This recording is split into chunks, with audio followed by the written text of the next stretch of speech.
गंगा में स्नान करने से पाप से मुक्ति मिलती है। आप इसको थोड़ा एक्सप्लेन करिए, क्योंकि कलयुग के अंदर यही मानते हैं कि पाप करो और गंगा में स्नान करो ताकि हमारे पाप धुल जाए। आप बताइए इसका रहस्य क्या है। देखो, माँ गंगा माना देवी गंगा। देवी गंगा को स्वर्ग से धरती पर उतारा गया। ये तो सब जानते हैं, इसमें ज्यादा मैं टाइम वेस्ट नहीं करना, क्योंकि गंगा की देवी गंगा की उत्पत्ति कहाँ से हुई, भगवान विष्णु के मुंह से निकली कि स्वर्ग लोक में उसी पुराण में सब लिखा हुआ है। हाँ, सब लिखा हुआ है। तो जब वो स्वर्ग में जो बहती हुई गंगा थी, तो स्वर्ग में तो देवी देवता रहते हैं ना, तो ये भी देवी थी ना, गंगा देवी।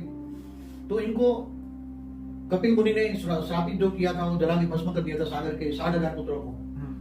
तो उनको पुनर्जीवित करने के लिए धरती पर उसके जो तपस्या करके महादेव के जटाओं में उतार के गया। तो जो गंगा बहती थी, हम पहले बात करें गंगा जो बहती थी स्वर्ग में, तो स्वर्ग में तो स्थूल जल नहीं होता ना, ऐसा गंगा का स्थूल जल है ना, ऐसी तो गंगा नहीं थी ना वो। तो वहां तो सूक्ष्म जल होता है, वायु तत्व केवल। वहां तो 3 तत्वों की दुनिया होती है ना, देवताओं का भी शरीर 3 तत्वों का है, वो तो 3 तत्वों का लोक है, केवल देवलोक माना सूक्ष्म लोक। सूक्ष्म में 3 तत्व होता है, आकाश, वायु और अग्नि।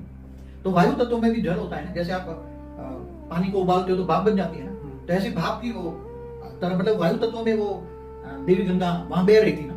तो जब धरती पर उतारा तो वो तो उसने भी महादेव ने जटाओं में संभाल लिया, फिर उसमें से धीरे धीरे करके ये जो वायु तत्व में से हल्का सा जल तत्व में परिवर्तन करके फिर वो धरती पर आई, धरती पर उतारा। फिर उसने सागर के पुत्रों को, उसको जल उसका टच हुआ तो वो हल्का जल था, उस जल में वायु तत्व की क्वालिटी ज्यादा थी, उसमें सागर के पुत्रों को जीवित किया। तो उसका जो राख पड़ी थी, जली हुई राख पड़ी थी, राख का मतलब राख में से उसने शरीर बनाया।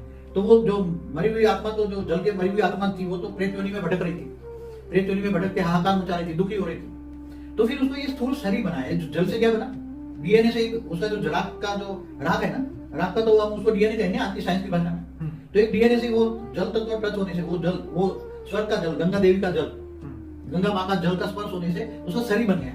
उसके शरीर के अंदर फिर वो आत्माएं, जो 60,000 जो आत्माएं भटक रही थी प्रेत योनि में, उन्होंने प्रवेश करके फिर वो जिंदा हो गए, समझ में। तो उसकी आत्माओं को पावर नहीं मिला, उसका शरीर बनाया, समझ में।